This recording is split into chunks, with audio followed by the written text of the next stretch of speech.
There exists a game being played all around you, every single day, in every interaction you witness, in every conversation you overhear, in every glance exchanged between strangers who measure one another without uttering a single word. This game has no referee, no rulebook handed out at birth, no fair start where everyone begins from the same position. Yet every human being participates in it, whether they acknowledge its existence or not. The tragedy is not that this game exists, but that most people wander through their entire lives, never realizing they are players on a board they cannot see, making moves they do not understand, losing battles they never knew they were fighting.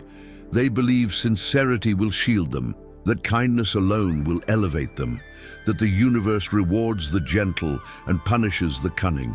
But history whispers a different truth, one that makes the comfortable squirm and the naive recoil. Niccolo Machiavelli understood this truth with a clarity that has echoed through 5 centuries of human civilization. He saw what others refused to acknowledge. That power is not distributed by virtue or merit, but seized by those who comprehend its mechanics. He observed courts where the honest were discarded and the calculating rose to prominence. He witnessed battlefields where the hesitant perished and the decisive survived. He recorded these observations not out of cruelty, but out of a profound recognition that the world operates according to principles that exist independent of our wishes about how it should be. The appearance of weakness, he knew, was not humility, but an invitation to be dominated. The display of strength, even when strategic rather than authentic, determined who would shape events and who would merely endure them. Consider for a moment the people you know who complain endlessly about being overlooked, undervalued, or mistreated by those around them. They speak of injustice as though the world owes them recognition simply for existing. They present themselves as victims of circumstance, as casualties of a system rigged against their gentle nature. But watch closely how they move through the world, and you will notice something peculiar. They apologize when no apology is needed. They defer when they should stand firm. They broadcast their uncertainties as though vulnerability were a currency that purchases respect. They confuse meekness with morality and mistake passivity for wisdom. Then they wonder why others advance while they remain stationary, why their ideas are credited to bolder colleagues, why their contributions vanish into the shadows, while those who trumpet their own worth receive the applause.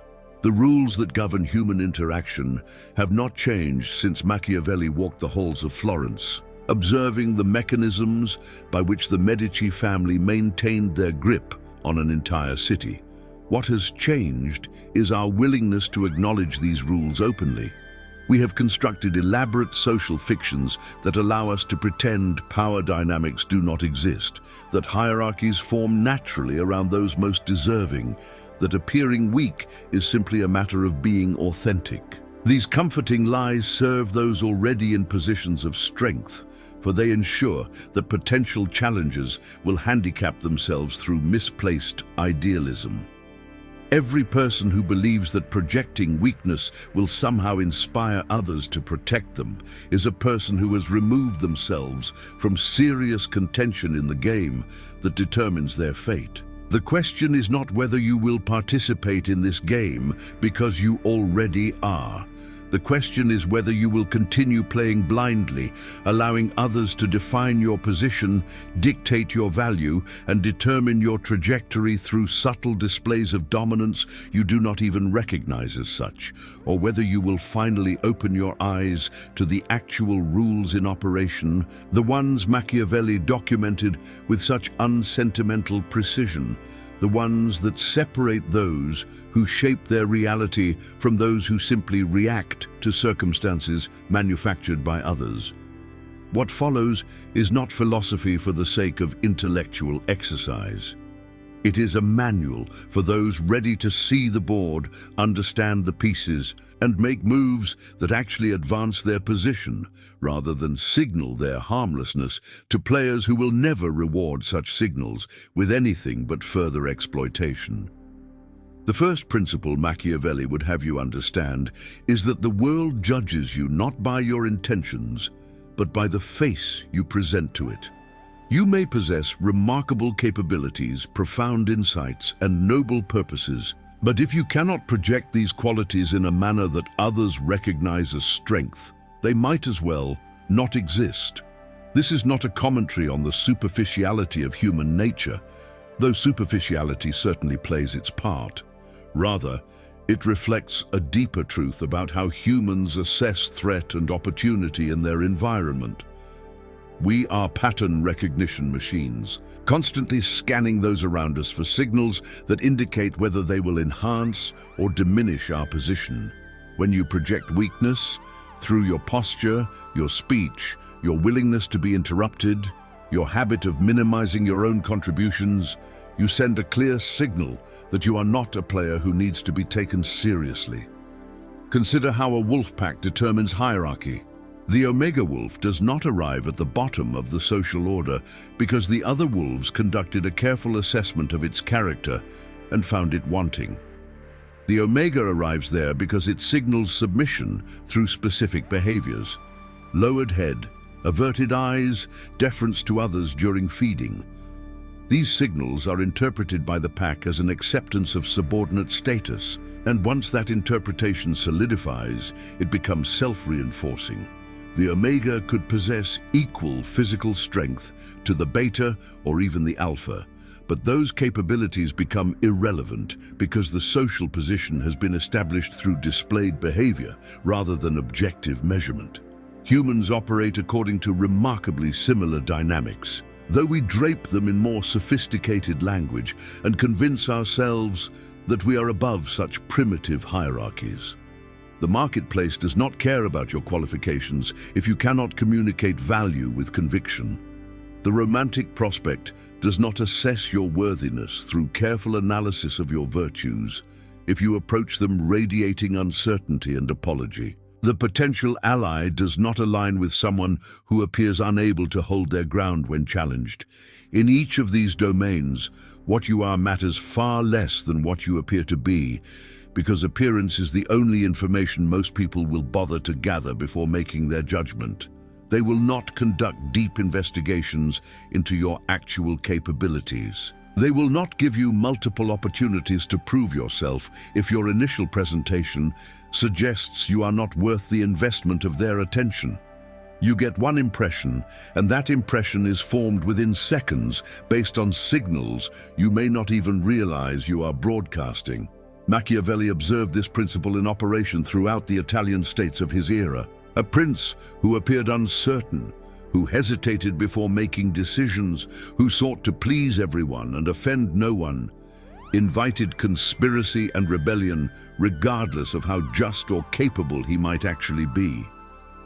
The appearance of indecision signaled that he could be pushed, tested, and ultimately overthrown. Meanwhile, a prince who projected absolute certainty, who made swift decisions even when the optimal choice was unclear, who demonstrated willingness to act ruthlessly when circumstances demanded it, secured his position not through superior virtue, but through superior presentation.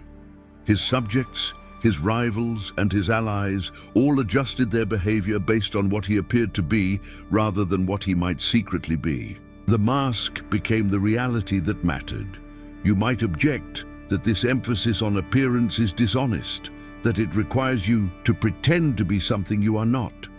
But this objection reveals a fundamental misunderstanding of how identity functions in social space.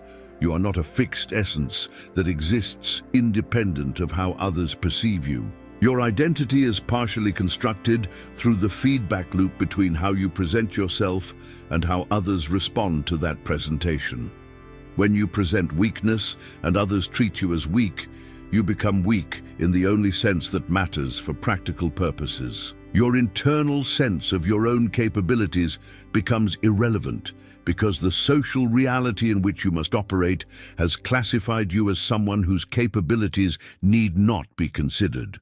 The so-called authentic self that refuses to manage its presentation is simply a self that has chosen to be defined by default rather than by design. The strategic individual recognizes that projecting strength is not about deception, but about controlling the narrative others construct about you. It means speaking with conviction even when you harbor private doubts. It means occupying space without apologizing for your presence.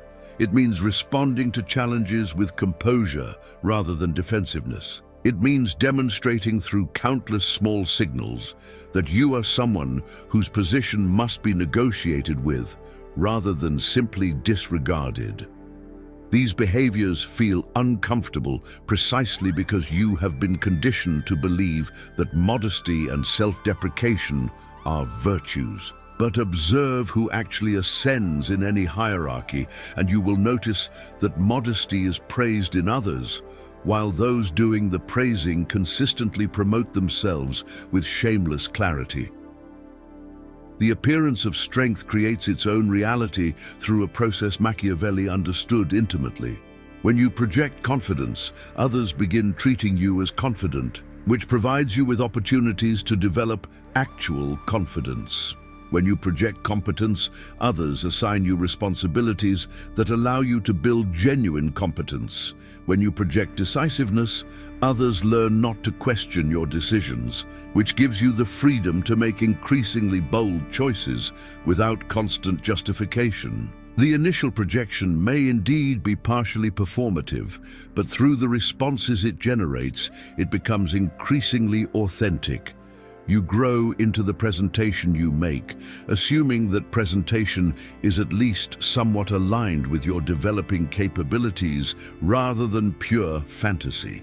The person who appears weak, by contrast, is denied the opportunities that would allow them to become strong, creating a downward spiral where perception and reality reinforce one another in mutual degradation.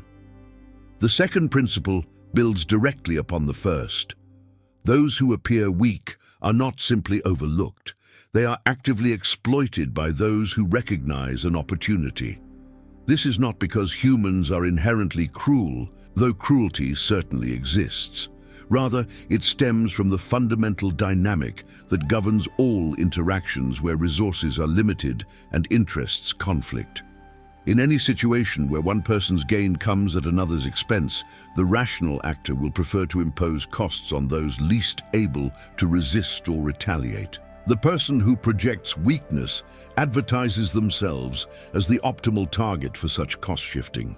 They announce to everyone within range that here is someone whose boundaries can be violated without consequence, whose time can be consumed without reciprocation, whose ideas can be appropriated without attribution. Machiavelli would have you observe how this plays out in even the most mundane interactions.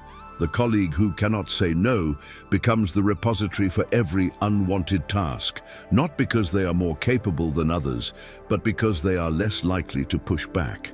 The friend who always accommodates others' schedules finds their own time devalued and their needs perpetually deprioritized. The romantic partner who signals infinite patience discovers that their partner's respect diminishes in direct proportion to their tolerance for poor treatment.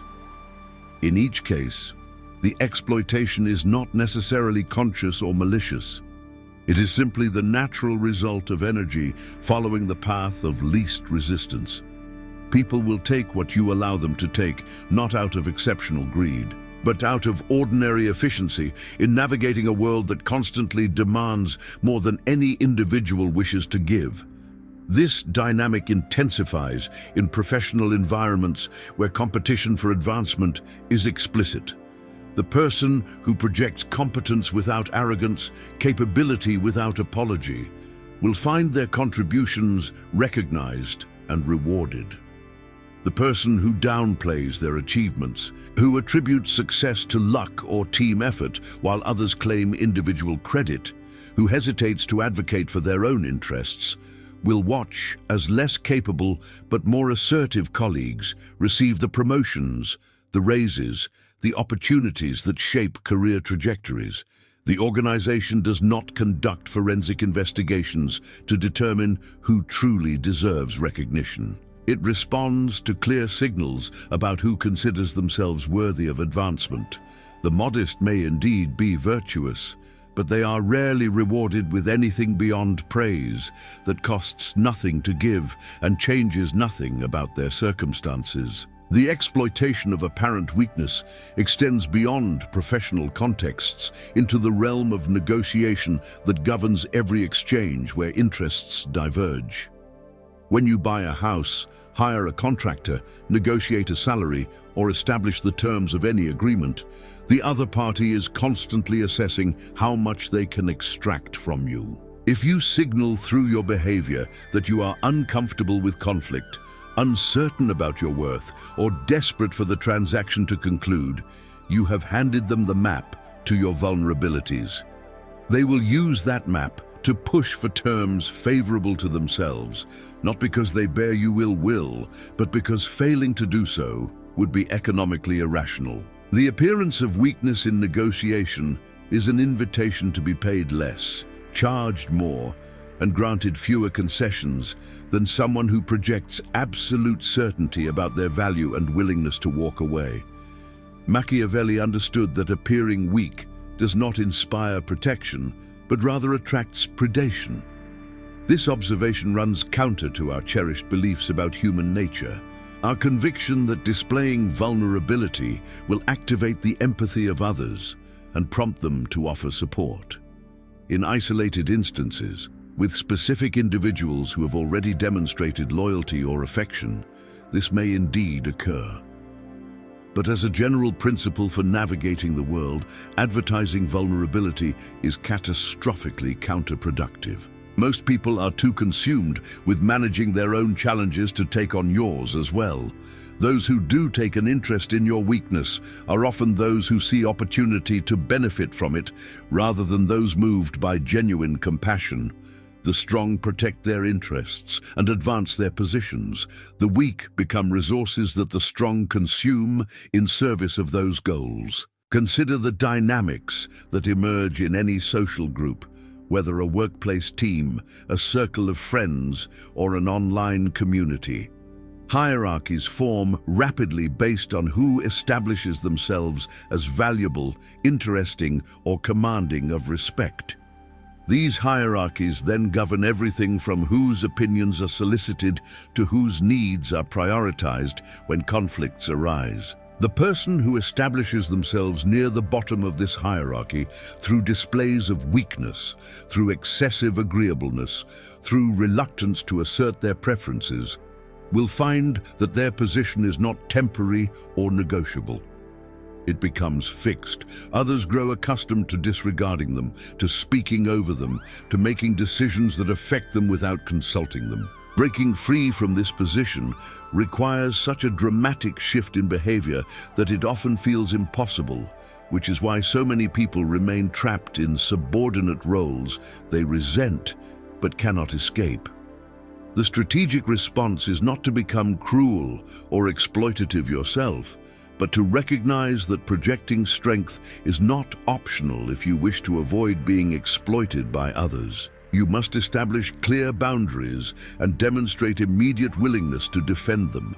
You must signal through your comportment that your time, your effort, and your dignity have value that cannot be casually consumed. You must show that you are tracking the balance of exchanges, and that persistent imbalance will result in withdrawal of your participation. These behaviors do not make you difficult or unreasonable. They make you someone whose interests must be considered rather than simply overridden. The person who believes they can opt out of these dynamics through pure-heartedness discovers only that they have opted into being perpetually disadvantaged by those who understand the game better. The exploitation of weakness is self-accelerating because it shapes both how others treat you and how you come to see yourself. When you are consistently disregarded, interrupted, or overruled, you begin to internalize the message that your contributions are not valuable, that your perspective is not worth hearing, that your needs are not legitimate. This internalization then influences your future behavior, making you even more hesitant to assert yourself, even more likely to defer to others. even more willing to accept poor treatment as somehow deserved. The cycle tightens until you can no longer remember that you once believed yourself worthy of respect. Machiavelli would tell you that breaking this cycle requires deliberate violence against your own conditioning, a willingness to behave in ways that feel wrong precisely because you have been trained to accept subordination as virtue. The third principle concerns the nature of respect and how it is earned or lost in human affairs. You have likely been taught that respect flows naturally to those who demonstrate good character, who treat others well, who contribute positively to their communities. This teaching is not entirely false, but it is dangerously incomplete. The respect that matters, the respect that translates into actual influence over outcomes that affect your life, is not granted to the morally admirable, but to the strategically formidable. People respect those who can advance or damage their interests, those whose alliance is worth pursuing and whose enmity is worth avoiding. The person who is merely kind, merely honest, merely hardworking receives a different commodity entirely. They receive affection, perhaps, or appreciation, but not the respect that compels others to consider their preferences when making consequential decisions. Machiavelli drew a crucial distinction between being loved and being feared, ultimately concluding that while both are valuable, fear is more reliable because it rests on self-interest rather than sentiment. Love is conditional and fluctuating, influenced by emotions that shift with circumstances. Fear, rooted in recognition of capability and willingness to impose costs, remains stable across changing conditions. The modern translation of this principle is that respect derived from perceived strength is more durable than approval derived from pleasing behavior. The person who pleases others may be liked, but they are not necessarily respected. The moment their pleasing behavior becomes inconvenient, the affection evaporates. The person who projects strength, who makes clear they cannot be casually wronged without consequence, earns a respect that persists even during conflicts of interest. This principle operates with particular force in competitive environments where resources are scarce and multiple parties seek the same outcomes. In a hiring process, the candidate who appears desperate for the position, who signals they will accept any terms offered, who projects gratitude merely for being considered, has fundamentally misunderstood the dynamic. They have positioned themselves as the party with less leverage, which ensures they will receive the least favorable offer the employer believes they will accept. The candidate who projects indifference to whether they receive the offer, who makes clear they have alternatives, who negotiates from a position of evaluating whether the employer meets their standards, completely reverses the dynamic. They have made the employer work to secure them rather than the reverse. This shift in framing, purely a matter of projected strength versus projected weakness, can translate into differences worth tens of thousands in compensation. The same dynamic governs romantic attraction, though we prefer to believe that love transcends such calculating assessment. But observe what actually happens when someone makes themselves too available, too eager to please, too willing to reshape themselves to match what they believe the other person wants. Attraction diminishes in direct proportion to the level of pursuit. The person who appears to need the relationship, who subordinates their own preferences to maintain it, who tolerates poor treatment rather than risk its loss, finds that they have made themselves less desirable through the very behaviors they believed would secure affection.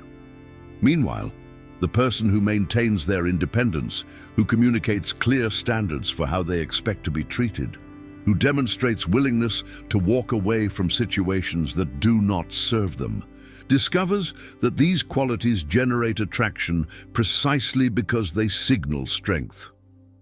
Machiavelli would not have you confuse this principle with an endorsement of cruelty or callousness. The goal is not to inspire fear through unpredictable aggression or arbitrary punishment. Rather, it is to establish yourself as someone whose capabilities and boundaries are understood and taken seriously. This requires consistency rather than volatility. You must demonstrate that you track how others treat you, that patterns of disrespect or exploitation will be addressed rather than absorbed, and that you possess both the awareness to recognize when your interests are being violated and the resolve to respond proportionately. These qualities inspire a functional respect that makes others think twice before attempting to take advantage of you, which is entirely different from inspiring terror through irrational behavior. The person who appears weak sacrifices this respect before any specific interaction even begins. Their reputation precedes them as someone who can be pushed, someone whose objections can be safely ignored, someone whose boundaries are suggestions rather than requirements. Once this reputation establishes itself, breaking free from it becomes extraordinarily difficult because every interaction is filtered through the existing perception. Even when they attempt to assert themselves, their assertion is not taken seriously because it contradicts the established pattern.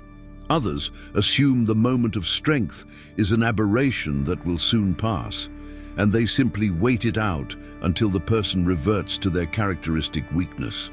This is why transformation must be complete and sustained rather than intermittent and uncertain. The cultivation of respect requires that you become genuinely formidable rather than simply pretending to be so.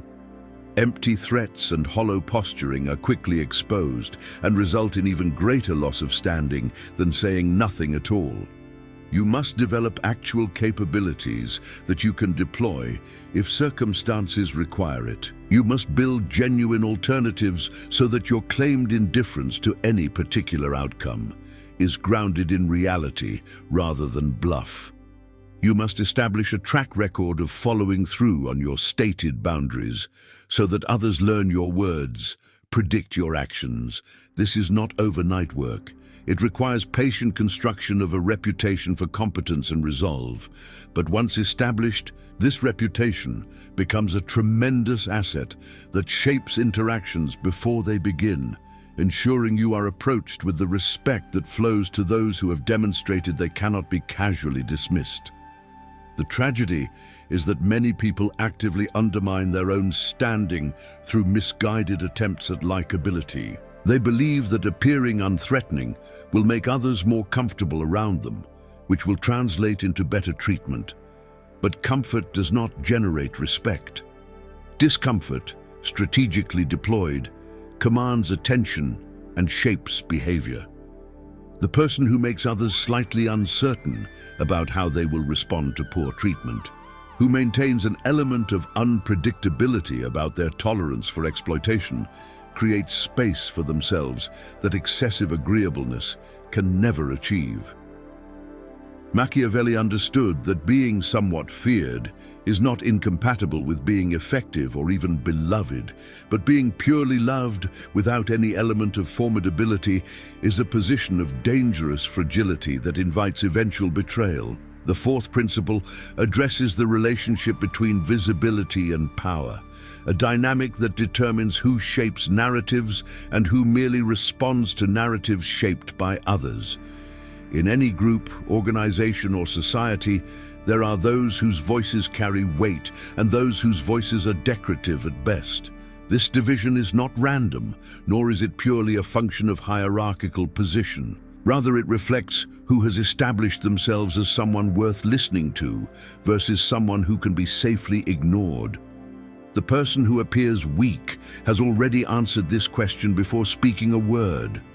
They have signaled through their demeanor, their posture, their history of backing down from challenges, that what they are about to say need not be seriously considered. Even if their insight is profound, even if their solution is optimal, the group will unconsciously discount their contribution because the messenger lacks credibility. Machiavelli observed this principle in political assemblies where the same proposal could be met with enthusiasm or dismissal, depending entirely on who presented it. A weak speaker suggesting a bold course of action invites mockery or condescension. A strong speaker suggesting the identical course receives serious deliberation. This is not because the group is composed of fools who cannot evaluate ideas on their merits.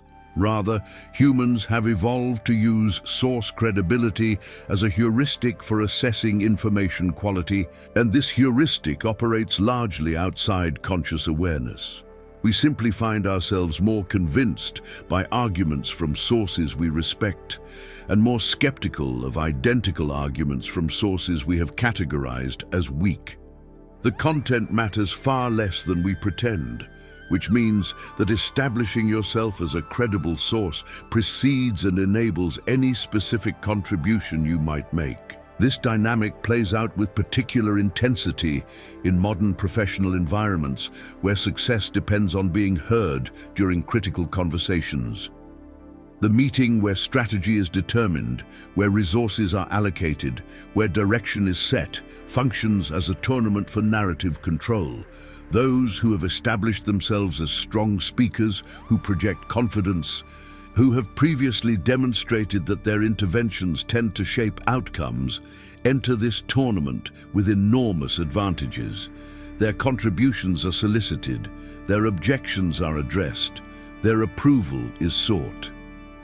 Meanwhile, the person who appears weak, who has a pattern of tentative speaking and rapid capitulation when challenged, might as well not attend. Even when they force themselves to speak, their words land with minimal impact because the group has already categorized them as someone whose input is not decision relevant. The cultivation of presence is therefore not vanity, but strategy. How you enter a room, where you position yourself, how you modulate your voice, how quickly you respond when addressed, all communicate information about your self-assessment and the assessment you believe others should make of you.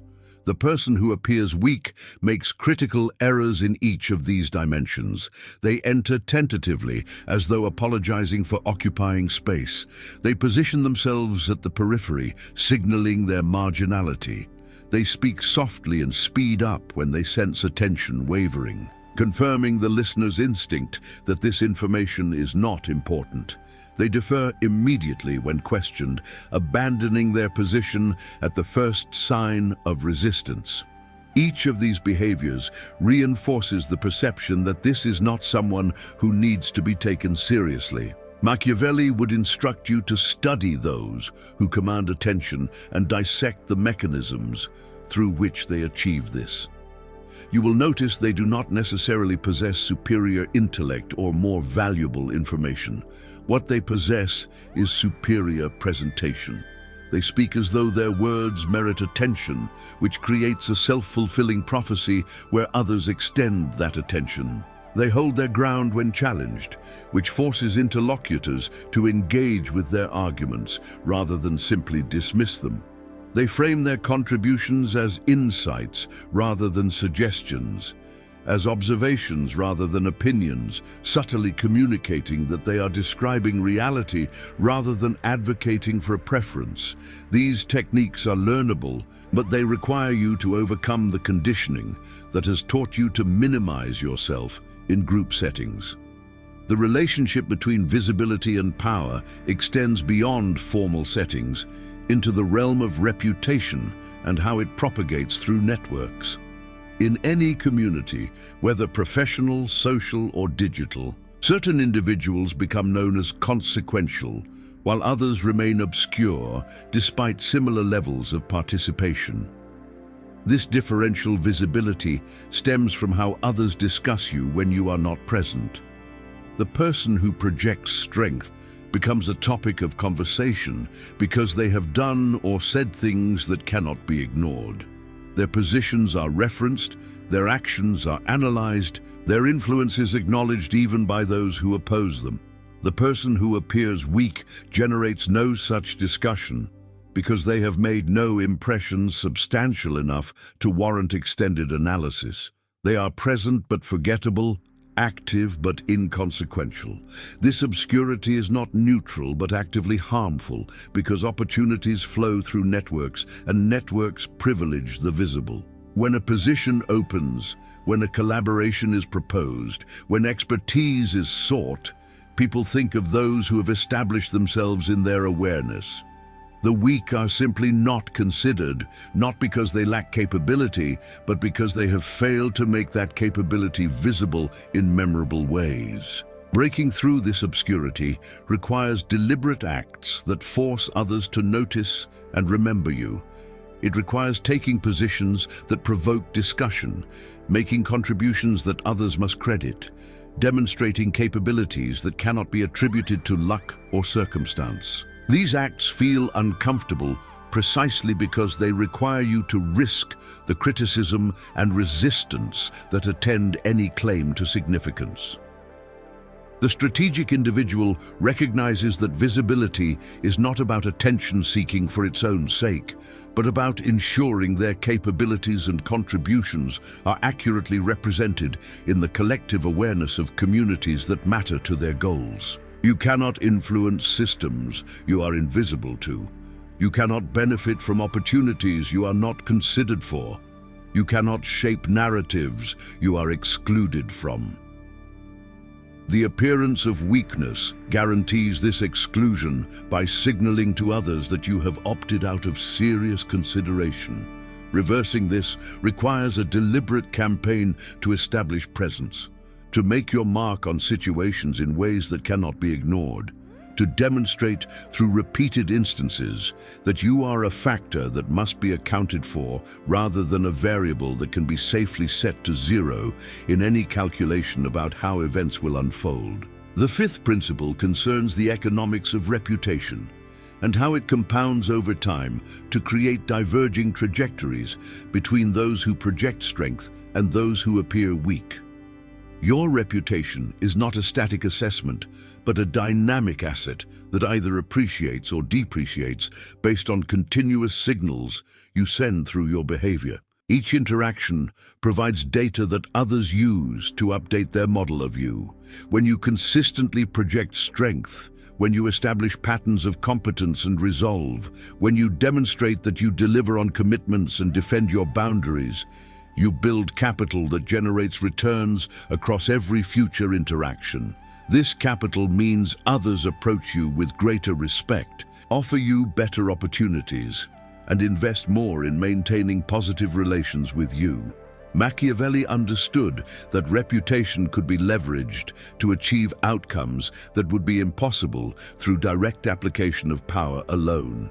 A reputation for ruthlessness could deter challenges without requiring actual ruthless action. A reputation for reliability could secure alliances without extensive negotiation.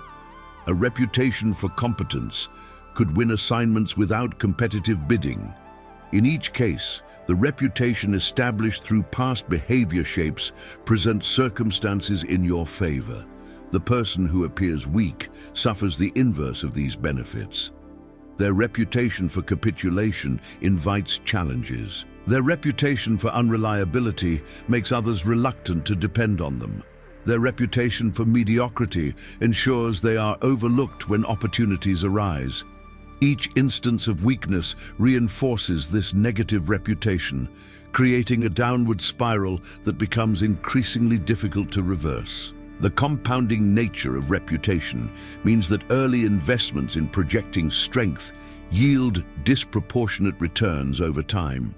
The junior employee who establishes themselves as someone whose boundaries must be respected, whose time has value, whose contributions merit recognition, positions themselves for advancement that their equally capable but more deferential peers will never achieve. The entrepreneur who projects confidence in their vision, who negotiates aggressively with early partners and investors, who demonstrates willingness to walk away from unfavorable terms, builds a reputation that allows them to command better terms in all subsequent dealings. The individual who establishes themselves as socially formidable within their community finds that others compete for their approval and alliance, which grants them influence entirely disproportionate to their formal authority.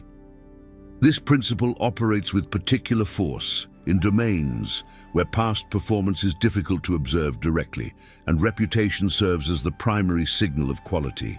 In consulting, in creative fields, in thought leadership, in any arena where the value of contributions is subjective or only evident over long time horizons, reputation is not supplementary to success, but constitutive of it.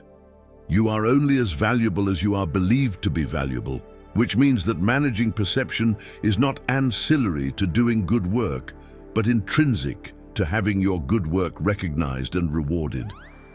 The person who does excellent work but projects weakness around that work will find their contributions attributed to others, their insights treated as lucky accidents, their achievements minimized or forgotten. Meanwhile, the person who does adequate work but projects strength around it will be credited with greater impact than they actually generated. Machiavelli would not have you interpret this as license for empty boasting or fraudulent claims. Reputation divorced from capability eventually collapses when tested by reality, but reputation substantially ahead of capability can be sustained long enough for capability to catch up, whereas reputation lagging behind capability may never receive the opportunities necessary for that capability to be demonstrated and developed. The strategic path is to project strength slightly in advance of your proven accomplishments, to claim space before you have entirely earned it, to present yourself as the person you are becoming rather than the person you have been. This creates productive tension that pulls you forward into greater competence while simultaneously ensuring you receive recognition and opportunity that accelerate your development. The construction of reputation requires attention to narrative coherence across time. Each action you take, each position you adopt, each response you make to challenges either reinforces or undermines the story others tell about who you are. The person who projects strength in one situation but collapses into weakness when pressure intensifies sends a signal that their strength is performative rather than authentic. Others learn they can simply escalate pressure until compliance is achieved. The person who maintains consistency across varying circumstances, who responds to challenges with the same resolve, regardless of context, establishes a reputation for reliability that becomes one of their most valuable assets. Others learn that the rules governing interaction with this person are stable, which allows them to calibrate their own behavior appropriately, rather than constantly testing boundaries. The economics of reputation also explain why it is so difficult to transform a weak reputation into a strong one. The early instances of assertive behavior from someone known for passivity are interpreted not as genuine change, but as aberrations to be ignored. Others assume the person will soon revert to familiar patterns, so they simply wait out the moment of uncharacteristic strength. Only through sustained consistency over extended periods can the old reputation be overwritten with a new one. And during this transition period, the person attempting transformation will face resistance, mockery, and efforts to pull them back into their previous role. This is why many people abandon attempts at change after initial setbacks. They underestimate the time and consistency required to establish a new equilibrium and interpret early resistance as evidence that change is impossible rather than as a predictable feature of the transformation process. The person who appears weak has often invested years or even decades in building a reputation for harmlessness, agreeableness, and minimal resistance to the preferences of others. This investment, though costly in terms of foregone advancement and accumulated exploitation, feels safe because it is familiar and because it has allowed them to avoid the conflicts that attend strength. Abandoning this reputation requires accepting that the comfort it provided was the comfort of subordination, and that genuine advancement requires discomfort, conflict, and the willing acceptance of others' displeasure. Machiavelli would tell you that this sacrifice is necessary because the comfort of weakness is illusory purchased at the price of continual disadvantage that accumulates into life-defining constraints on your possibilities. The sixth principle addresses the strategic deployment of force and the necessity of demonstrating willingness to impose costs on those who violate your interests. The projection of strength without the capacity and will to back it with action is rapidly exposed as empty posturing, which results in even greater loss of credibility than never having projected strength at all. This creates a paradox for those attempting to transition from weakness to strength. They must be willing to engage in conflicts they would previously have avoided, to accept the social costs of standing firm, to follow through on boundaries even when doing so is uncomfortable or costly. The person who announces new boundaries but fails to defend them when tested teaches others that the announcement was meaningless and that the underlying weakness remains unchanged. Machiavelli observed that the credible threat of force often prevents the need for its actual application. When others believe you will defend your boundaries, they are less likely to test them, which means that establishing this belief early through decisive action reduces the frequency of challenges over time. The prince who responds to the first rebellion with overwhelming and public punishment discourages subsequent rebellions.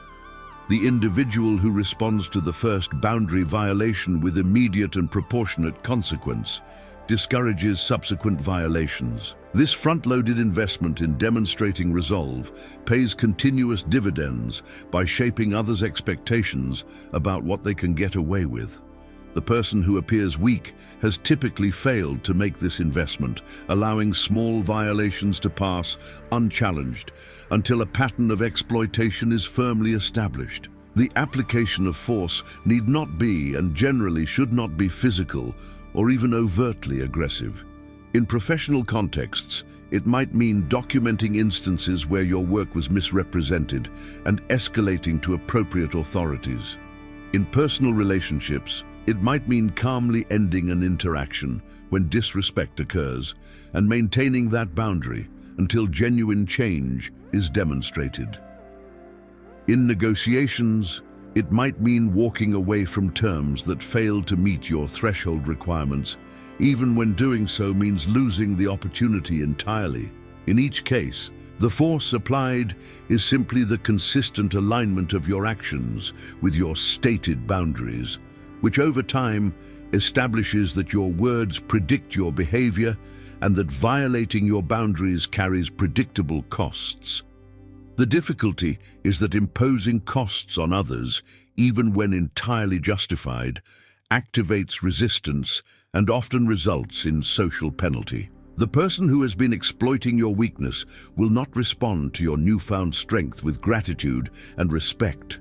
More likely, they will express anger, accuse you of changing, attempt to guilt you back into compliance, or mobilize social pressure to punish your defection from the subordinate role they found convenient. This resistance is not evidence that establishing boundaries is wrong, but confirmation that the boundaries were necessary. The intensity of the resistance correlates with the degree to which others were benefiting from your previous weakness. Their attempt to restore the prior dynamic should be recognized for what it is, a negotiation tactic rather than a moral claim. Machiavelli would have you anticipate this resistance and prepare yourself psychologically to withstand it. The transition from weakness to strength is not smooth but turbulent, requiring you to endure a period where relationships recalibrate and some connections end entirely. Those who were in your life primarily because you made yourself useful through self-sacrifice will likely withdraw when you stop subsidizing their preferences with your disadvantage. This withdrawal, though painful, is clarifying. It reveals which relationships were based on genuine mutual regard versus which were predicated on your willingness to accept subordinate status. The relationships that survive your transformation are those worth maintaining because they can accommodate your strength rather than requiring your weakness. The strategic individual recognizes that selective application of force is more effective than either universal passivity or universal aggression. You need not contest every slight or respond to every provocation, but you must identify the boundaries that matter most to your core interests and defend those boundaries with absolute consistency. This selectivity communicates that you are discerning rather than volatile, that your strength is purposeful rather than reactive. It also conserves your resources by focusing your defensive efforts on terrain that actually matters, rather than dissipating energy across every possible front. The person who tries to be strong everywhere often ends up strong nowhere, while the person who identifies critical boundaries and defends only those can establish impregnable positions in domains that determine their life trajectory. The credible projection of force requires development of actual capabilities that can be deployed when necessary. This might mean building financial reserves that give you the freedom to walk away from exploitative arrangements. It might mean cultivating alternative relationships so that no single connection holds monopolistic power over your social or professional life. It might mean developing skills that expand your options and reduce dependence on any particular opportunity. These capabilities serve dual purposes. They provide genuine alternatives that make your stated indifference to poor treatment authentic rather than bluffed, and they signal to observant others that you have invested in your capacity to impose costs, which makes them less likely to test whether you are willing to deploy that capacity. The final element of this principle concerns the psychology of escalation and knowing when to engage versus when to withdraw. Not every challenge merits a response. Some provocations are designed specifically to test whether you can distinguish between threats that require engagement and noise that should be ignored. The person who responds to every slight appears insecure rather than strong.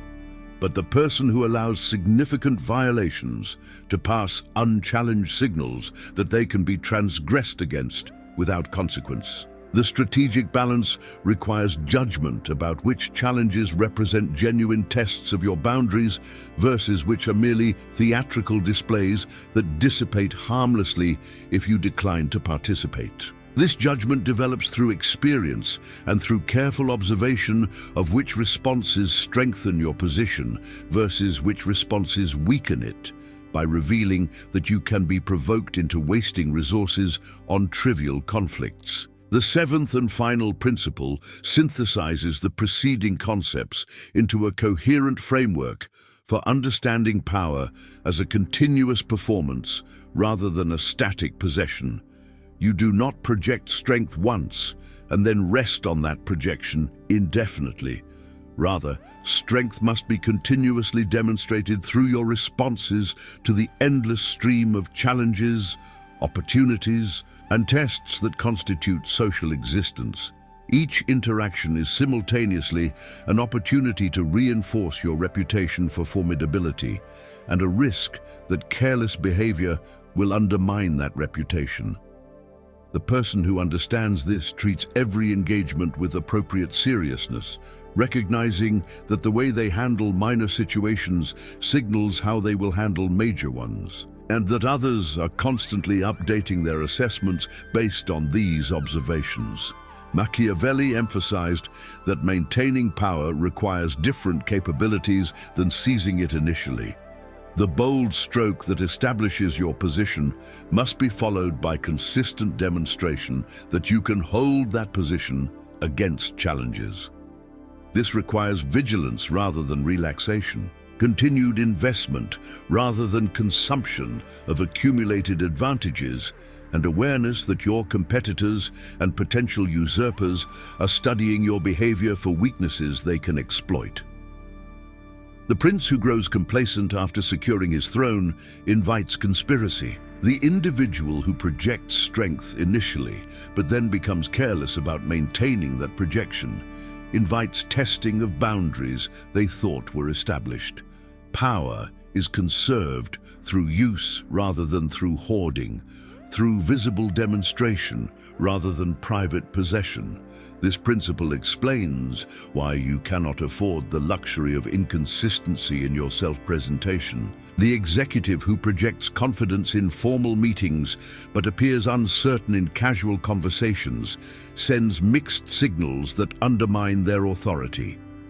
The entrepreneur who negotiates aggressively with partners but accepts poor treatment from service providers reveals that their strength is selective and therefore not genuine. The friend who maintains boundaries in some relationships but tolerates exploitation in others demonstrates that their assertiveness is circumstantial rather than principled.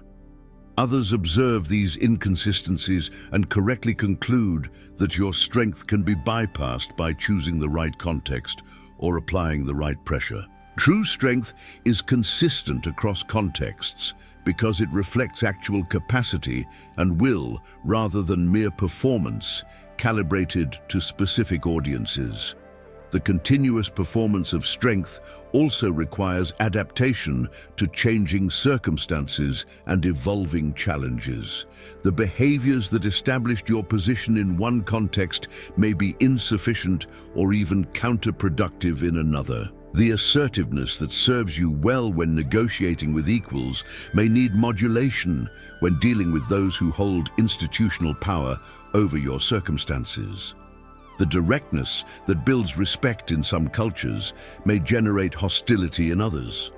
This does not mean abandoning your fundamental commitment to projecting strength, but rather calibrating its expression to the specific dynamics of each situation. The person who appears weak often makes the opposite error. They adopt a single mode of deference and apply it universally, failing to recognize situations where greater assertiveness is not only safe but necessary to avoid exploitation. Machiavelli would remind you that the goal of all these principles is not strength for its own sake, but strength in service of your ability to shape circumstances rather than merely endure them. The person who projects strength gains freedom to pursue their actual objectives rather than spending their energy managing the consequences of being perpetually undervalued and exploited. They can choose their battles rather than fighting constant rearguard actions against encroachment on their interests. They can invest in growth rather than damage control. They can build rather than merely defend. This freedom is the ultimate payoff of refusing to appear weak, and it justifies the discomfort and conflict required to establish yourself as someone whose position must be negotiated with rather than simply disregarded.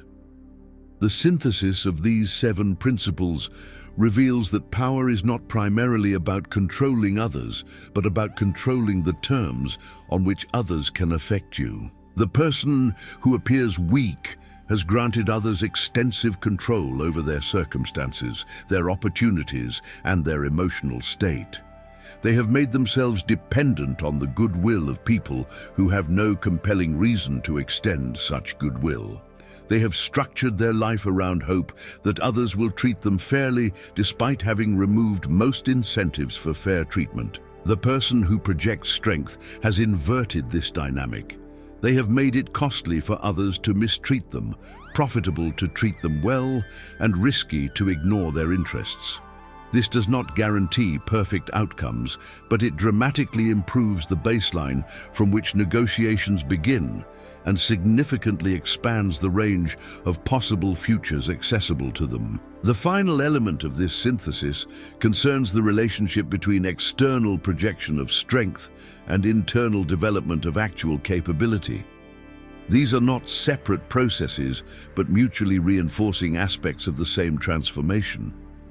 As you project strength and receive the responses that projection generates, you develop genuine confidence based on evidence that you can hold your ground when challenged.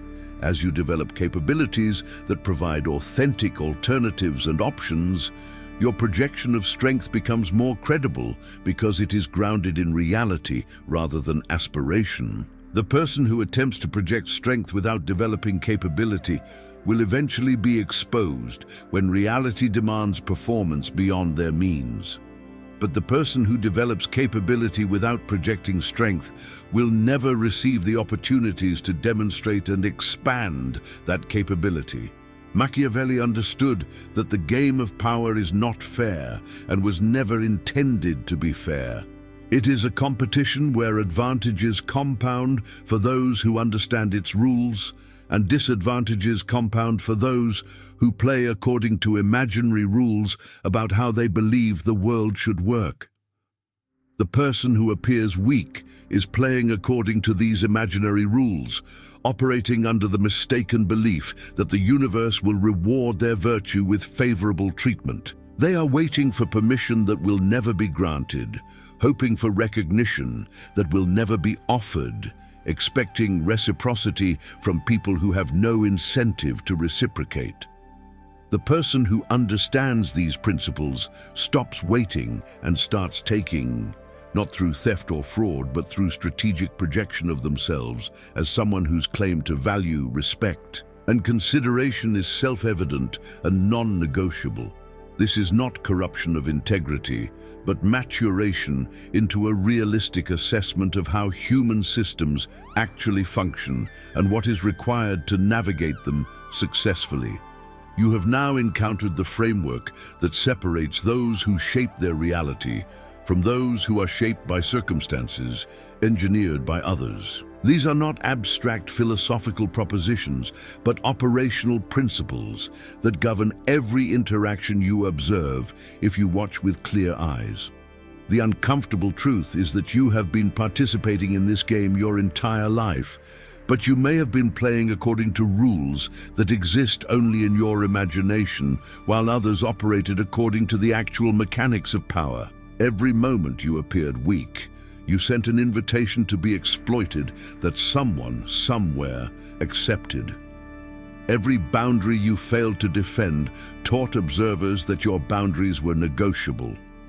Every instance where you prioritized being liked over being respected moved you further from positions of genuine influence. The question is not whether these principles are pleasant or whether they align with your preferred vision of human nature. The question is whether they are true, and whether continuing to ignore them serves your interests or merely makes you more comfortable while others advance at your expense. Machiavelli wrote not to corrupt the innocent, but to arm the naive against those who were already playing the game with full awareness of its rules. He sought to level the field by making explicit what the powerful understood implicitly, what they practiced daily, while publicly endorsing entirely different principles designed to keep potential challengers pacified and passive. You can reject this knowledge if it offends your sensibilities, but your rejection will not alter how power operates. It will only ensure you remain subject to its operation rather than becoming one of its architects. The transformation from appearing weak to projecting strength is available to you, but it demands more than intellectual agreement with these principles. It requires behavioral change that will feel unnatural, even wrong, precisely because you have been conditioned to accept subordination as virtue. It requires accepting conflict as necessary rather than as failure. It requires valuing your long-term position over short-term approval. It requires disappointing people who benefited from your previous weakness and who will attempt to guilt you back into compliance. These transitions are difficult not because they are impossible, but because they require you to act against years or decades of conditioning, to become comfortable with discomfort, to choose strategic advantage over immediate harmony. But consider the alternative, remaining as you are, continuing to be overlooked, continuing to watch less capable but more assertive individuals claim opportunities you were equally or better qualified for, continuing to absorb exploitation while telling yourself that your virtue is its own reward. How has that approach served you thus far? How many more years do you plan to sacrifice on the altar of hoping that pure-heartedness will eventually be recognized and rewarded? The people who advanced past you understood something you are only now beginning to grasp: that the world does not reward what you are, but how you appear, and that appearing weak is not humility, but strategic self-sabotage that ensures you will never access the influence necessary to enact your values or protect your interests. The principles Machiavelli articulated 5 centuries ago remain operative because they describe features of human nature that have not changed and will not change. People respond to strength and exploit weakness not because they are evil, but because these responses are embedded in the architecture of social competition. You can wish this were different. You can advocate for systems that reduce the importance of these dynamics, but you cannot exempt yourself from them through ideological purity. The strong will continue to shape the world, while the weak continue to endure it, and your choice is simply which category you will occupy. Everything else, all the elaboration and nuance and strategic detail, flows from this fundamental decision about who you will be in the game that is already in progress. This is not a call to become cruel, ruthless, or indifferent to others. It is a call to become effective, to develop the capacity to advance your interests and protect your boundaries, to stop subsidizing others' success with your own disadvantage. The person of genuine integrity does not appear weak, but projects strength in service of purposes beyond mere self-aggrandizement. They understand that influence is the precondition for impact. That respect is the currency that purchases attention for your ideas. That projecting formidability is necessary to create the space within which your values can be enacted, rather than merely proclaimed. Appearing weak serves no one, least of all those who depend on you or who might benefit from your success. It is time to stop confusing passivity with virtue and to recognize that the real game of power rewards those who understand its rules and have the courage to play accordingly. If this message has resonated with something you have felt but could not articulate, if it has named a frustration you have carried but could not resolve, then demonstrate that recognition through action. Leave your comment below, sharing which principle challenged you most or which moment of clarity hit hardest, because your engagement signals to others seeking this knowledge that they are not alone in questioning the comfortable lies they were taught about how the world works. Strike that like button, not as a casual gesture, but as a commitment to yourself that you will no longer accept being relegated to positions beneath your capability because you failed to project strength equal to your worth. Subscribe to this channel because the journey from weakness to strength is not completed in a single video, but requires continuous reinforcement of principles you will be tempted to abandon the moment they demand discomfort. Share this with someone trapped in patterns of self-sabotage, who needs permission to finally claim the respect they have been waiting for others to grant them. The real game of power reveals itself to those ready to see it, and your next move determines whether you remain a piece on someone else's board or become a player shaping outcomes that matter.